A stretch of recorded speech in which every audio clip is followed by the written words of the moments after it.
Kami tidak takut kalah. Kami tidak ingin selalu menang. Tentang potensi kecurangan di 9 daerah, ini salah seorang pakar hukum tata negara. Mereka menyampaikan ada 9 daerah yang rawan terhadap penyalahgunaan kekuasaan oleh para pejabat gubernur. Ya, mereka sebut Sumatera Utara, Jawa Barat, Jawa Tengah, Bali, Papua, NTT, Sulawesi Selatan, Sulawesi Tenggara, dan Kalimantan Barat, Sulawesi Utara. Dan ternyata lebih dari situ masih ada daerah-daerah lain yang sangat kental intervensi aparat yang tidak disebutkan oleh mereka dan kemudian kami alami. Di sana misalnya Banten, ada Banten, ya, juga ada daerah lain juga seperti Lampung dan Kepulauan Riau. Tadi sudah disampaikan oleh Mas Sekjen, ini ada segitiga yang kami sampaikan. Ini adalah alur yang membuat pilkada kita tidak sekedar soal menang kalah, tapi ada vokabuleri baru dalam pilkada ini, dalam kontestasi ini, yaitu ada yang dimenangkan, ada yang dikalahkan, ya, dimenangkan dan dikalahkan. Jadi bukan menang kalah. Kenapa ada istilah dimenangkan dan dikalahkan? Karena ada pihak-pihak lain yang seharusnya tidak terlibat dalam kontestasi pilkada. Pihak-pihak yang seharusnya menjaga konstitusi, menjaga aturan hukum dan perundang-undangan, menjaga pemilu kita jujur, adil, bersih, demokratis, ternyata mereka justru yang mengangkangi, meminggirkan, dan membuang semua itu ke tempat sampah.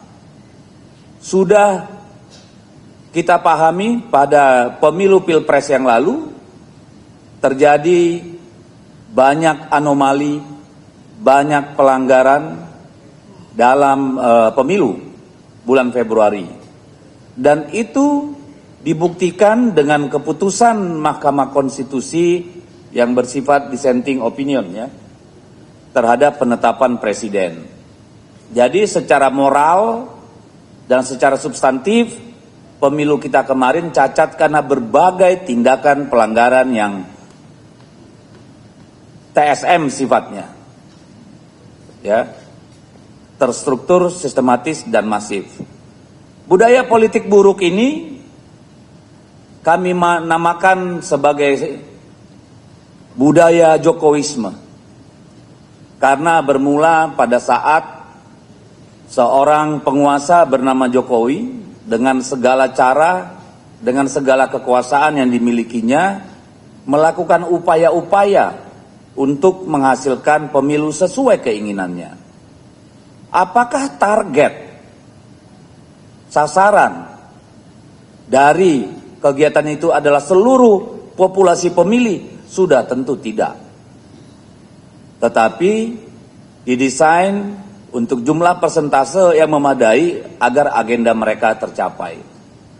Nah, bagaimana politik ala Jokowisme yang merupakan sisi gelap demokrasi ini bisa bekerja? Dia tentu membutuhkan instrumen. Apa instrumen yang dipakai dengan politik pemilu ala Jokowisme ini? Tentu sesuatu yang sangat besar, berjaringan kuat, punya kemampuan untuk melakukan penggalangan dana, penggalangan kelompok-kelompok tertentu yang sudah menjadi pengetahuan publik. Sekarang kita mengenal Partai Coklat.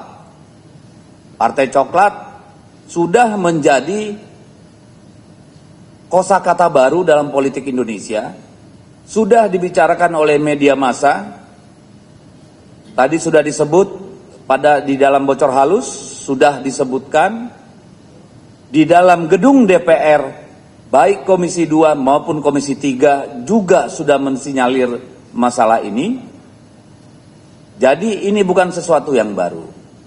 Kami di PDI Perjuangan terus terang sedih, karena yang dimaksud Partai Coklat ini sudah barang tentu adalah oknum-oknum kepolisian. Cuma karena tidak hanya satu tempat, mungkin sebaiknya kita tidak menyebut oknum-oknum, tapi ini sudah sesuatu yang bersifat garis komando. Dan saya kira pemegang kuncinya adalah Listio Sigit. Beliau bertanggung jawab terhadap institusi yang dia kendalikan, yang dia pimpin, yang ternyata merupakan bagian dari kerusakan demokrasi kita. Ini tanggung jawab yang saya kira harus dipikul sepanjang sejarah nanti. Kawan-kawan PDI Perjuangan, Ibu Presiden kelima, Ibu Megawati Soekarno Putri adalah orang yang memisahkan Kepolisian Republik Indonesia dari Angkatan Bersenjata Republik Indonesia setelah reformasi. Dengan harapan institusi kepolisian menjadi instrumen negara untuk menegakkan hukum dan perundang-undangan, menjaga keselamatan rakyat, melayani, to serve and to protect. Tetapi yang terjadi tidak saja pada pemilu presiden dan legislatif, lebih parah lagi pada pemilu kada yang lalu. Di Komisi 3 kemarin secara telanjang hal itu diangkat oleh salah satu anggota DPR RI di depan Listio Sigit. Dan saya kira itu tidak bermakna apa-apa, karena kemudian kita tahu sampai 27 sampai menjelang TPS tutup masih terjadi serangkaian aksi-aksi di berbagai tempat untuk mempengaruhi hasil pemilu. Dan ini membawa kami kepada pemikiran, meskipun tidak semua bayangkari negara yang ada di Kepolisian Negara Republik Indonesia setuju dengan tindakan Jenderal Listio, Bayangkara Negara, tetapi perlu diketahui bahwa kami sudah sedang mendalami kemungkinan untuk mendorong kembali agar Kepolisian Negara Republik Indonesia kembali di bawah kendali Panglima TNI. Atau agar Kepolisian Republik Indonesia dikembalikan ke bawah Kementerian Dalam Negeri. Tugas polisi mungkin jika nanti DPR bersama-sama bisa menyetujui, menjaga lalu lintas kita supaya aman dan lancar, berpatroli keliling dari rumah ke rumah agar masyarakat tidur dengan nyenyak. Ada bagian reserse yang bertugas mengusut, mengurai, melaporkan, menyelesaikan kasus-kasus kejahatan untuk sampai ke pengadilan. Di luar itu saya kira tidak perlu lagi, karena negara ini sudah banyak institusi yang bisa dipakai untuk menegakkan hukum. Jadi polisi fokus pada sana. Itulah refleksi kami terhadap institusi kepolisian. Dan ini bukan lahir dari rasa benci. Ibu Megawati Soekarno Putri lah yang melakukan kebijakan untuk memisah kepolisian sehingga bisa seberwibawa yang sekarang. Tetapi ternyata dari apa yang terjadi, dari laporan yang kami diterima, dari pemahaman masyarakat banyak, bahkan termasuk di gedung DPR, justru kepolisian menjadi masalah bagi demokrasi kita. Dan ini sebenarnya kesempatan untuk refleksi bagi seluruh bayangkara negara di institusi kepolisian. Bagaimana begitu marak kasus terkait narkoba, penembakan rakyat tidak bersalah, bahkan jenderal polisi bisa menembak ajudannya, sesama polisi saling tembak, ada masalah yang mendalam dalam institusi kepolisian, masih sempat-sempat cawe-cawe dalam pilkada. Dan itu terjadi mayoritas pada masa kepemimpinan Listio Sigit. Kami menyerukan seluruh bayangkara negara yang ada di institusi kepolisian, selamatkan institusi Anda. Jangan biarkan di bawah terpuruk jatuh ke dalam lumpur oleh seorang Listio Sigit. Kami tidak perlu menyebutkan di mana saja kasus itu. Itu nanti akan menjadi bahan pembuktian di sidang.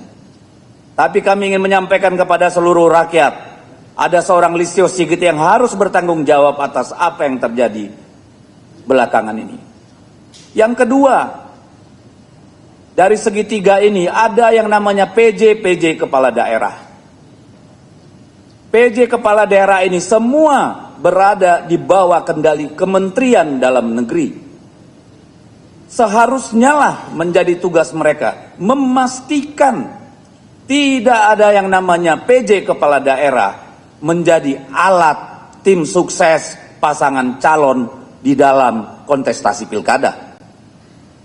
Di dalam RDP dengan Menteri Dalam Negeri, saya sudah menyampaikan secara langsung, secara tegas, betapa banyak kegiatan-kegiatan ilegal dari PJ kepala daerah. Sumatera Utara sangat telanjang, Sulawesi Utara sangat telanjang, di berbagai tempat. Tetapi sejauh yang kami amati, seolah-olah itu menjadi tugas Gakumdu, menjadi tugas Bawaslu. Padahal kita tahu Bawaslu ini, saya sudah RDP juga kami dengan Bawaslu, mereka mengakui banyak sekali temuan laporan pelanggaran. Mulai dari PJ Gubernur, PJ Bupati, PJ Wali Kota, hingga Kepala Dinas, hingga Camat, hingga Ketua RT atau Kepling kalau di Sumatera Utara. Di Deli Serdang, bansos dan money politik ditemukan di rumah orang tua salah satu camat, yang kemudian dibagi-bagikan oleh struktur di bawahnya. Kami tidak takut kalah. Kami tidak ingin selalu menang.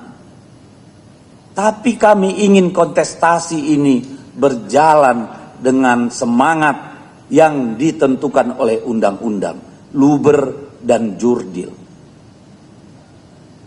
Kalau mau menang-menangan, saya kira negara ini harus membayar mahal.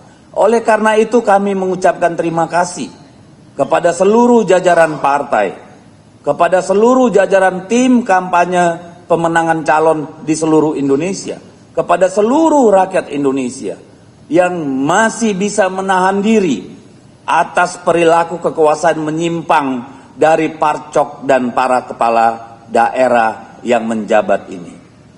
Ini bukan soal PDI Perjuangan. Ini bukan soal calon kepala daerah. Ini soal cara kita bernegara. Ini soal cara kita berdemokrasi. Untuk apa sebuah kemenangan jika itu dihasilkan dari kejahatan terhadap hukum dan perundang-undangan? Apakah sesungguhnya memang kita bukan lagi negara hukum, tapi betul-betul sudah menjadi negara kekuasaan? Kami terus terang bersimpati dan kasihan melihat Presiden Prabowo. Ketika kami melihat beliau tidak dihormati selayaknya sebagai seorang presiden. Bayangkan seorang presiden setelah melakukan kunjungan kerja pada hari Minggu di luar hari kerja, mengunjungi lahan food estate di Merauke, harus terbang ke rumah seorang mantan presiden, dan kemudian kesan kami dari gestur beliau dipaksa menjadi seorang influencer calon gubernur. Hati kami tersakiti. Betul-betul itu sesuatu penghinaan. Dan kami menyerukan kepada seluruh pendukung Pak Prabowo supaya memberikan keberanian kepada beliau untuk memutus syahwat kekuasaan yang terus-menerus dipertontonkan oleh seorang